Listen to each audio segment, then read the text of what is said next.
are waiting for the applicant, who's probably somewhere in the building, so we'll just give him a few minutes before we start.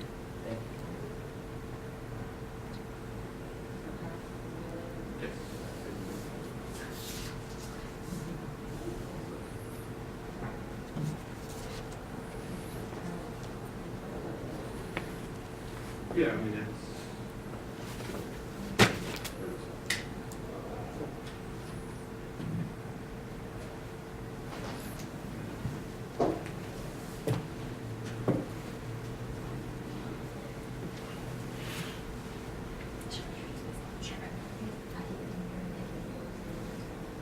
Oh, very nice. How's the council member? He's good. No, he's good. A lot going on, really. Yeah. Is he busy with budget? He's busy with his environmental bill, actually. So which one? It's to retrofit buildings over 25,000 square feet to make them more energy efficient. So is that, I'm sorry? I'm not sure what the number is, but it's to lower the carbon footprint of large buildings. Where do you want this? Leslie. Hello. Hi, sorry. And you have the PowerPoint? Yes. I'll move over one, over here.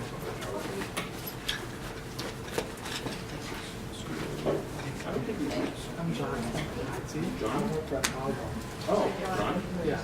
Oh. Started. Monday. Oh, okay, I guess we can see more of you.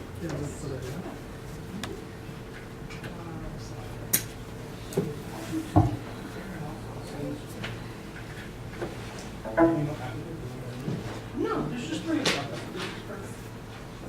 Yeah.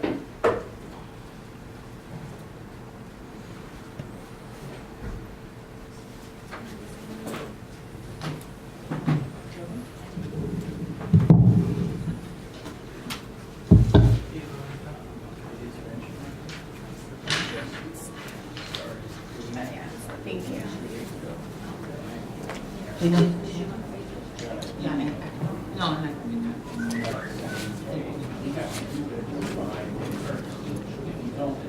Rachel was going to present. I'm on the building.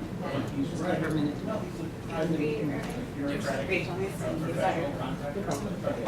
So basically, and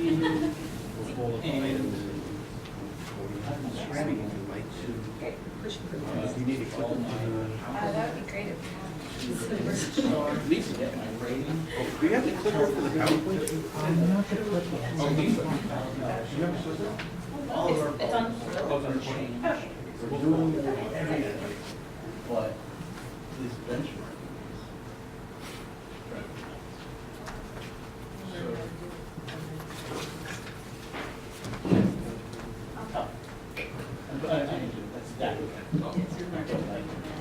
All right, so we'll call the hearing to order. The applicant is fortunate that they are the sole item on the docket today, so we waited a few minutes for you. The entrance to Borough Hall wasn't too burdensome. No, actually, we got stopped in the tunnel. The train stopped for a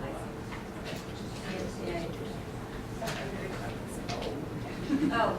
Oh, my name is Sharon Lee. I serve as the Deputy Borough President of Queens. Welcome to Borough Hall. Once again, I know that we have some representatives from Councilmember Constantini's office, as well as Assemblymember Brian Barnwell's office. And with that, Ms. Socha. Okay, calendar item number 1, ULURP number 180315ZMQ, the applicant Green Brick Torrid LLP, affected community board number 1. And we're going to ask that you speak into the mic, wherever they are.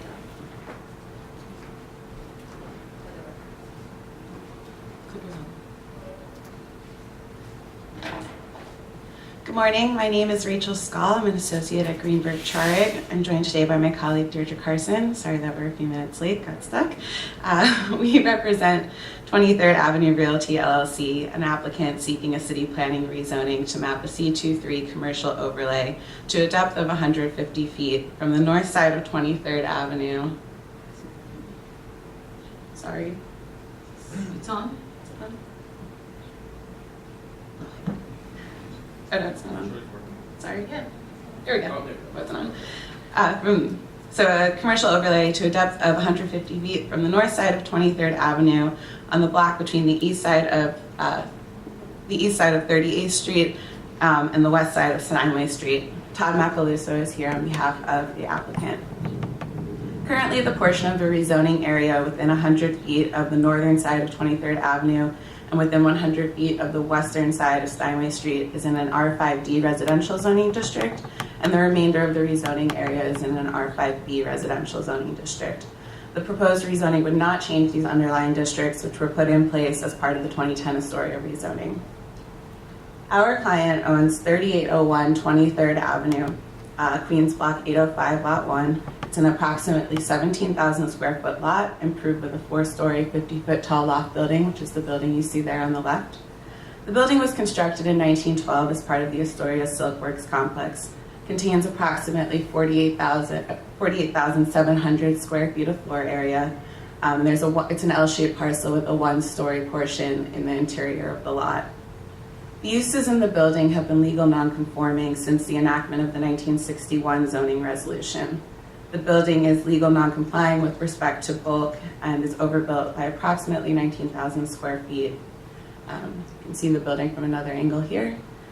Today, the building contains a mix of residential and commercial uses, including offices, music rehearsal and production space, acupuncture, a tattoo artist, a CrossFit gym, and a yoga studio, just a mix of local businesses in there. The rezoning area also encompasses lots 61, 64, and lot 160. Lot 61, the entrance is where you see that auto body awning right there. It's improved with a 2-story mixed-use building, which you can see on the left there, that light beige building just behind that tree.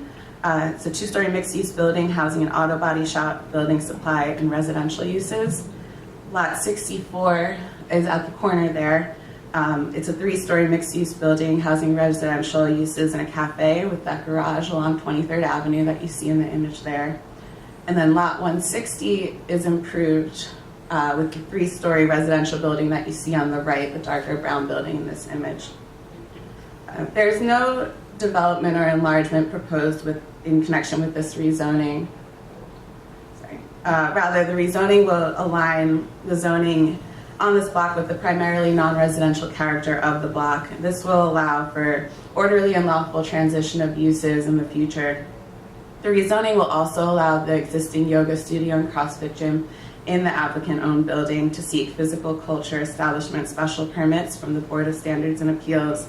And assuming that the rezoning is approved, those 2 tenants will seek those permits following the rezoning. The reason that we're seeking the rezoning now is that several years ago, the building owner started to receive violations and unwanted attention from the Department of Buildings when he tried to update the certificate of occupancy for the building.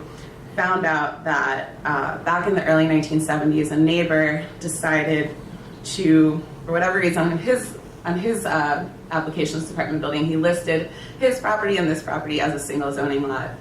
They were never a combined zoning lot, and we worked with DOB for several years actually to unwind that. It was determined to be a mistake.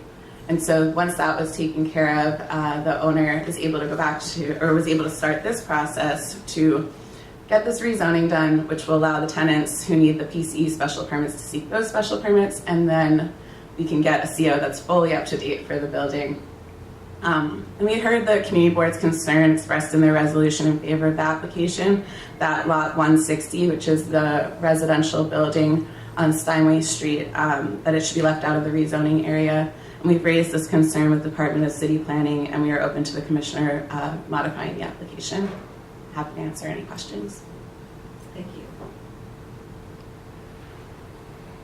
The 2 existing physical culture establishments, how long have they been in operation? Todd, do you want to? And Todd, if you speak, I ask that you come to the microphone. And identify yourself, please.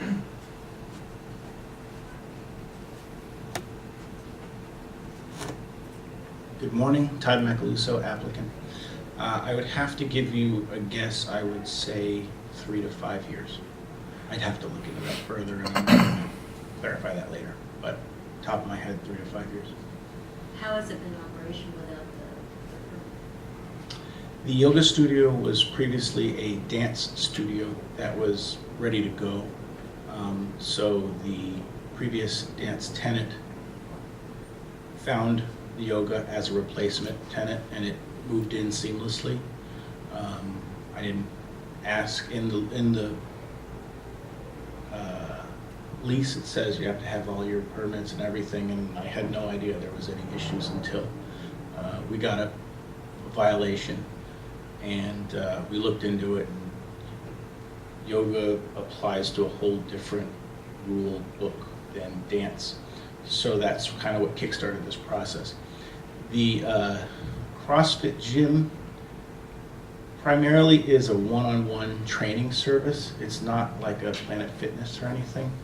And again, it just, the city designated it a gymnasium that is supposed to adhere to all these rules, and we said, well, both of you, we have to fix this, and that's what started this process. Is it around 3 to 5 years ago? Yes, if you tell me who to contact within the next 3 hours, I can give you exact dates.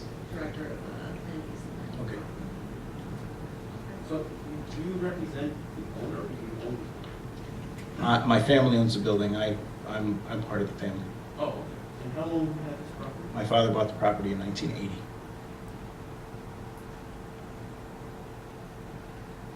So the special permit would simply bring the two establishments up to compliance? Yes.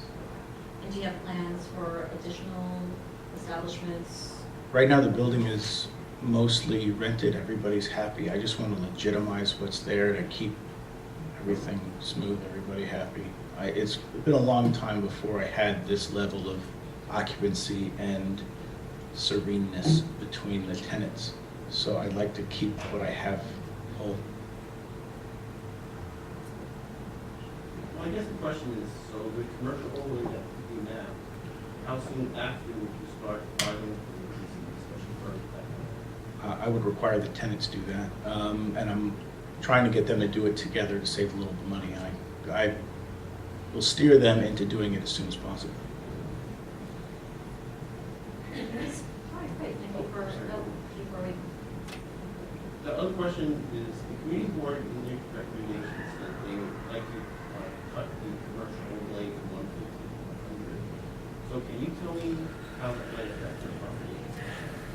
So the conversations that we've had with the Department of City Planning, it seems like what would happen is they would cut the 151 to 100 on the Steinway Street side. So that way we take care of the community board's concern without putting part of the owner's property in jeopardy, or the applicant's property in jeopardy, sorry. Right, because a substantial part of the existing building Right. is in that Right, and I think L shape. their concern really was the residential building on Steinway, not so much our building, which is what the application's for. So the depth of this building, I'm Deirdre Carson, I'm from Greenberg Traurig. This building is more than 150 feet from 23rd Avenue, and we can take advantage of the regulations because it's a pre-existing zoning lot. We can take advantage of the regulations that allow us to move the boundary line as long as the boundary line for the zoning lot is within 25 feet of the zoning district boundary. If we were to move it to 100 feet, then the whole reason for doing this process would essentially be obviated because we wouldn't include all of the building, including part of it that has the CrossFit gym and the part of the building or the zoning district that would permit the physical culture establishment. So that's the reason for doing it. Thank you for that clarification. Thank you for your presentation. Any testimonies? And with that, the item is closed. No further calendar items? The next public hearing of land use will be May 2nd, 2019, same time, same place. And that concludes our hearing. Thank you.